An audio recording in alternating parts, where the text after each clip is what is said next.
The wind swept hard across the wide Wyoming plains that night. It was one of those cold evenings when the sky was clear, the moon shining like a silver coin and the stars stretched endlessly above. Cowboy Luke rode his old horse, Dusty, back toward his small cabin on the ridge. The saddle creaked, and his breath came out in soft clouds. He had been out since dawn, fixing broken fences and checking on his cattle before the storm rolled in. Life was quiet and hard, but he liked it that way. Since his wife had passed away 2 winters ago, he had grown used to silence. Only Dusty and the fire kept him company now. He tugged his coat tighter around his shoulders and tilted his hat lower to block the wind. The land looked peaceful, but there was something uneasy in the air that night. Maybe it was the way the wind carried odd sounds, or maybe it was the loneliness that always crept in when the night stretched too long. He kept riding, thinking only about the warm stew waiting in his pot and the fire he would light when he got home. Then he heard it, so faint he almost thought he imagined it. A soft, broken sound carried by the wind. At first, it sounded like an injured animal crying out in the cold. He stopped his horse and listened again. The noise came again, longer this time, almost like a voice. Luke frowned. He dismounted, boots crunching in the snow, and listened closely. It came from the direction of the old creek bed down the hill. The place had been dry for months, just a narrow ditch now, but the sound was real and desperate. He grabbed his lantern from the saddle, lit it with shaking hands, and started toward the sound. The snow crunched beneath his boots and the cold bit through his gloves. As he walked closer, the voice came again, a weak whisper, trembling and afraid. When he reached the bottom of the hill, his light caught a shape lying in the snow near a fallen log. It was small, curled up and wrapped in a torn blanket. For a moment he thought it might be a child, but when he knelt and pulled the blanket back, his heart stopped. A young woman lay there, her face pale as moonlight. Her lips were cracked, her hair tangled and frozen to her skin. Her eyes fluttered open, dull with exhaustion and fear. When she saw him, she tried to speak, but her voice broke into a cough. Then with a trembling breath, she whispered, "Just kill me fast." Luke froze. He wasn't sure if he had heard right. Her voice wasn't angry. It was full of pain, the kind that came from losing everything. He leaned closer, the lantern shaking in his hand. "Ma'am," he said softly, "you're hurt. Let me help you." She turned her head away, her face streaked with tears. "No, you don't understand," she whispered. "They'll come for me." Luke looked around, the cold wind whipping against his coat. There were no tracks he could see, just her footprints half buried in snow and a faint trail leading from the woods. He could tell she'd been running for a long time. Her clothes were torn, her hands bruised, and her bare feet red from the cold. "Who's coming for you?" he asked. She didn't answer. Her eyes closed again, her body trembling. For a moment, Luke thought she might stop breathing right there. He acted fast. He took off his thick coat and wrapped it around her. "Come on now," he murmured. "Stay with me." He lifted her into his arms. She was so light it startled him. It was like carrying a ghost. He carried her to his horse, mounted with her in his lap, and turned Dusty toward home. The snow began falling again, thick and heavy, covering the land in silence. Each gust of wind felt sharper than a knife, but Luke kept going. He could feel her heartbeat faint against his chest, and every few minutes, she'd whisper something he couldn't quite hear. Names, maybe, or please. By the time they reached his cabin, his fingers were numb. He pushed open the door with his shoulder and went straight to the bed. The fire had gone out, but he worked fast to bring it back to life. Flames flickered and grew, sending warmth through the small room. He laid her gently on his bed, tucking the blankets around her. Then he fetched warm water, some old bandages, and what medicine he had. As he cleaned the dirt and dried blood from her skin, he saw how badly she'd been hurt. Deep bruises covered her arms, and her right wrist looked twisted. There were marks on her back that looked like she'd been bound. Luke's jaw tightened. He didn't know who had done this, but he knew cruelty when he saw it. When she stirred again, she blinked at him, her eyes glassy but aware. "Why did you help me?" she whispered. Luke shrugged. "Because you needed help." Her lips trembled. "You shouldn't have. You'll die because of me." "I've faced worse things than dying," Luke said quietly. "You're safe here." But she shook her head weakly. "No one's safe when they want something back," he frowned. "What did they want?" She hesitated, her eyes flickering to the door as if expecting someone to burst in. "Something I took from them. Something they kill for." Luke didn't press her. She was too weak to speak more. He fed her small sips of warm water and let her rest. The storm outside grew stronger, snow piling high against the cabin walls. Later, while she slept, Luke sat in the chair near the fire, watching her breathing steady. She looked peaceful now, though her body still trembled sometimes. He couldn't shake the image of her lying out there in the cold, whispering for death. What kind of life drove someone to that point? He glanced toward the small table near his window. His rifle leaned against it. He loaded it out of habit, though he hoped he wouldn't need it. The night dragged on. The fire popped and cracked, and every sound outside made Luke tense. Coyotes howled in the distance, and once he thought he heard hooves echoing faintly. He stood looking out the frosted window. The world was white and still. Maybe he was just hearing things. Near dawn, she woke again. Her breathing was shallow, her eyes darting around the room in fear until she saw him sitting nearby. "You're still here," she said softly. "Reckon I am," he replied. "Couldn't sleep much anyway." "You should have left me out there," she whispered. "It would have been easier." Luke looked at her for a long moment. "Easier for who?" "For you," she said. "When they come." Luke leaned back in his chair. "If anyone comes looking for you, they'll have to deal with me first." She stared at him like she didn't believe anyone could mean that. But the quiet strength in his voice made her eyes soften just a little. He cooked some broth over the fire and helped her drink it. Color began to return to her cheeks, though her body still looked frail. After a while, she whispered, "My name's Clara." "Luke," he said simply. "Thank you, Luke." He nodded. "No need to thank me. You just rest." She closed her eyes again, but her fingers gripped the blanket tightly as if she feared it might disappear. He noticed something strange then, a faint bulge under the blanket near her side. He assumed it was her arm or maybe a torn piece of cloth she was holding. He didn't think much of it. Outside, the snowstorm began to ease. The morning light turned the land silver, but Luke could feel something heavy pressing on his chest. Clara's words kept echoing in his mind. "They'll come for me."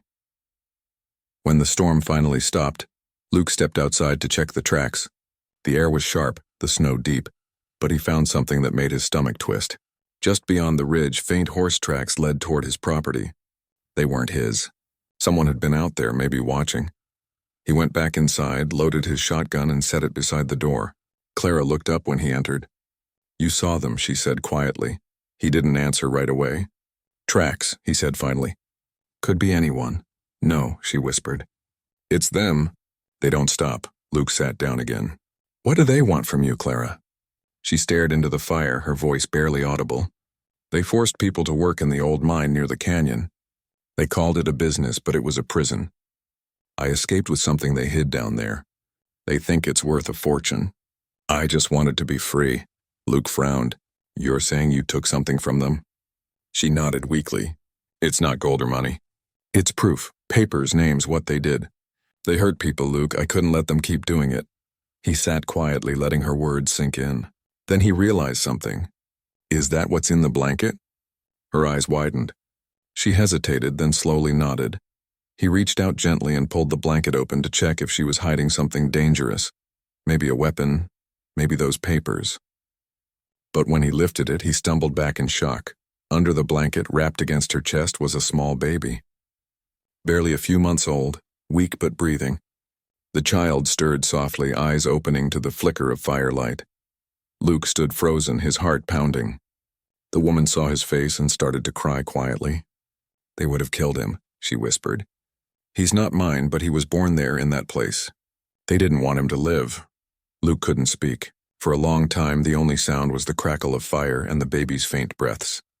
Finally, he took a slow step forward. "You did right, Clara," he said softly. "You did what no one else would have done." She looked at him, trembling. "They'll never stop, Luke." He nodded slowly, a cold determination settling in his chest. "Then neither will I." Outside, the snow had stopped falling, but far down the valley, faint echoes of hooves began again, closer this time. Luke reached for his rifle, his eyes hard. He knew the quiet part of the night was over. And for the first time in years, he felt purpose burning in his blood again. The morning sun rose slowly over the frozen hills, but there was no peace in the air. Luke stood by the window of his small cabin, his hand resting on the rifle leaning beside the wall. The land outside looked calm, covered in white snow, but far down the valley he could still see the faint marks of horse tracks. They were fresh, too fresh to ignore. Behind him, the woman, Clara, sat on the edge of the bed, her arms wrapped around the baby she had kept hidden under the blanket. The child was awake now, small eyes blinking in the dim light, his little hands clutching at the fabric of her coat. She looked fragile, like one more harsh wind could break her, but there was something strong in the way she held that child, something that told Luke she had been through more than anyone should. He turned toward her. "You sure they'll come here?" he asked. Clara nodded slowly. "They never stop until they get what they want. They'll search every cabin, every farm." Luke looked down at the rifle. "Then I better make sure they don't reach the door." She shook her head weakly. "You don't owe me anything, Luke. You've done enough already." He walked over to her, his boots heavy on the wooden floor. "Maybe not," he said. "But I can't just let them take you. Or that baby." She looked at him for a long moment. "Why? You don't even know us." Luke gave a small, tired smile. "Because once someone helped me when I didn't deserve it either. Guess I'm just paying it back." For a while, the only sounds were the fire popping and the faint coos of the baby. Luke gathered what supplies he had: extra shells, a few pieces of jerky, and some canned beans. The cabin wasn't built for a fight, but it was strong, made of thick pine logs. He could hold them off if he had to. By noon, the snow began to melt, turning the air cold and wet. Clara sat by the fire, feeding the baby from a small tin cup Luke had found. She looked better now, though her face was still pale. "His name is Samuel," she said softly, her voice trembling just a little. "I named him after my brother." "He didn't make it out?" Luke nodded. He didn't ask more. He could see the pain in her eyes, the kind that didn't need more words. Outside, Dusty, Luke's old horse, began to shift restlessly. The animal's ears twitched, and it gave a low whine.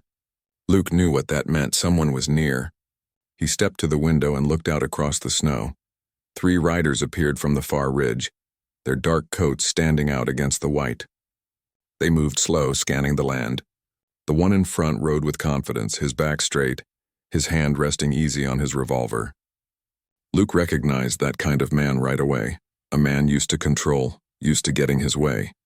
He turned to Clara. "Get down. Stay quiet." She obeyed without a word, clutching the baby close.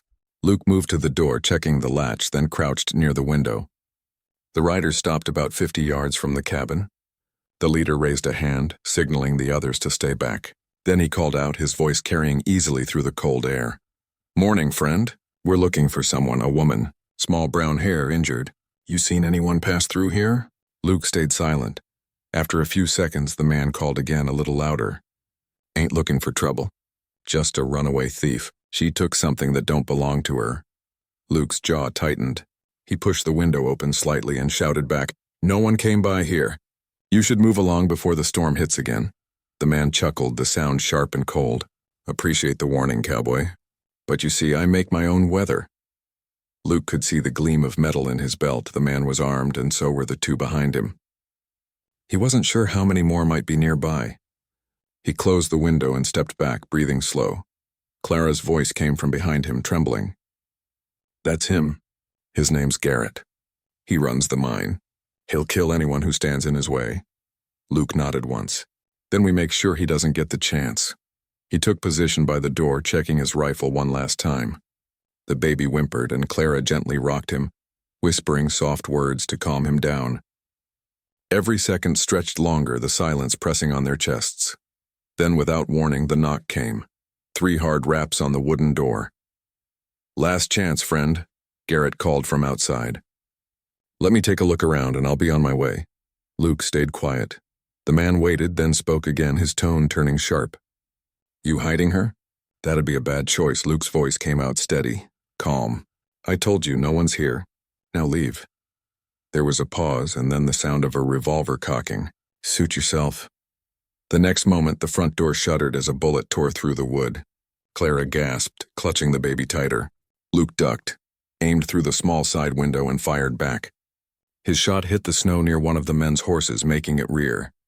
The rider fell off, shouting in pain. Garrett cursed and shouted to his men, "Take him down!" Luke moved fast, reloading and firing again. The echoes of gunfire rolled across the frozen valley. The cabin shook with each hit, splinters flying from the doorframe.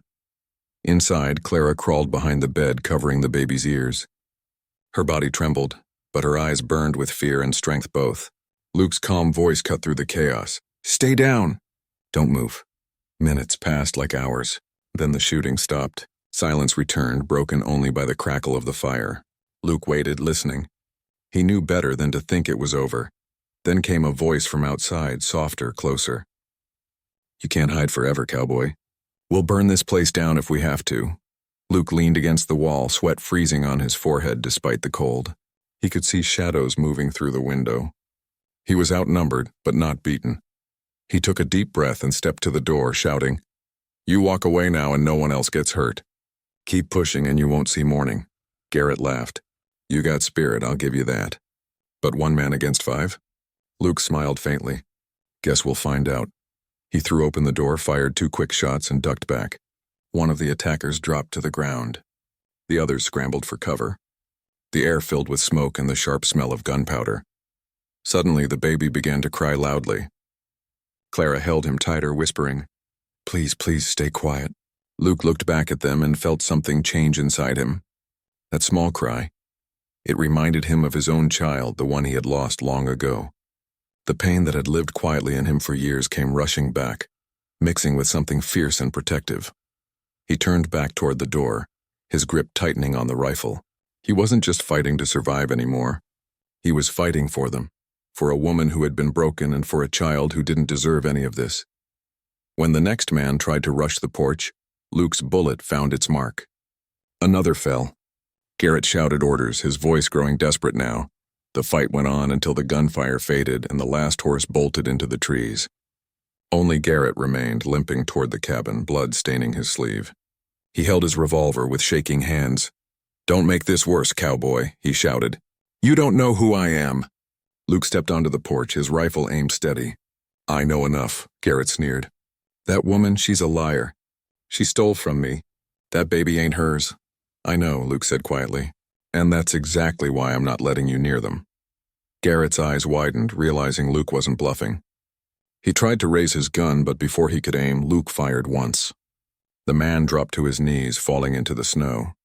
The world went silent again. Only the wind moved through the trees. Luke lowered his rifle and stood still for a long time, staring at the white hills beyond. When he finally turned back inside, Clara was sitting on the floor, tears running down her face. The baby was asleep in her arms, his tiny chest rising and falling peacefully. "Is it over?" she whispered. Luke nodded slowly. "For now it is." She looked down at the baby and then back at him. "You could have walked away. Why didn't you?" He took off his hat and set it on the table. "Because some things are worth standing for. You, that child. This place, it all deserved a chance." For a long time, neither spoke. The snow outside began to fall again, soft and quiet. Clara fed the fire and sat close, her eyes distant. Luke patched the holes in the wall, his movements slow but steady. Later that night, when the baby stirred and began to cry, Luke held him while Clara rested. The small weight in his arms felt strange, almost sacred. The child opened his eyes and stared up at him, calm and trusting. "You're safe now, little one," Luke whispered. When Clara woke, she smiled faintly at the sight. "He likes you," she said softly. Luke smiled back. "Guess he doesn't know better yet." Days passed. They buried the men quietly near the ridge, marking the ground with plain stones. Luke helped Clara write a letter to the sheriff in the next town, telling him everything about the mine, the cruelty, and the people still trapped there. The sheriff promised to send men to investigate. In the weeks that followed, the snow melted and the land turned green again. Clara stayed with Luke in the cabin while she healed. Sometimes they talked by the fire. Sometimes they just sat in silence, listening to the wind. One morning, she came out holding the baby in her arms, his cheeks rosy and eyes bright. "We're leaving soon," she said softly. "There's a small town east of here. I can start over there," Luke nodded. "You'll be safe?" She smiled. "Because of you." He helped her saddle Dusty and pack what little she had. Before she left, she looked at him, tears shining in her eyes. "I won't forget you, Luke, neither will he." Luke just tipped his hat. "Take care of him, Clara." She nodded and rode off slowly down the trail.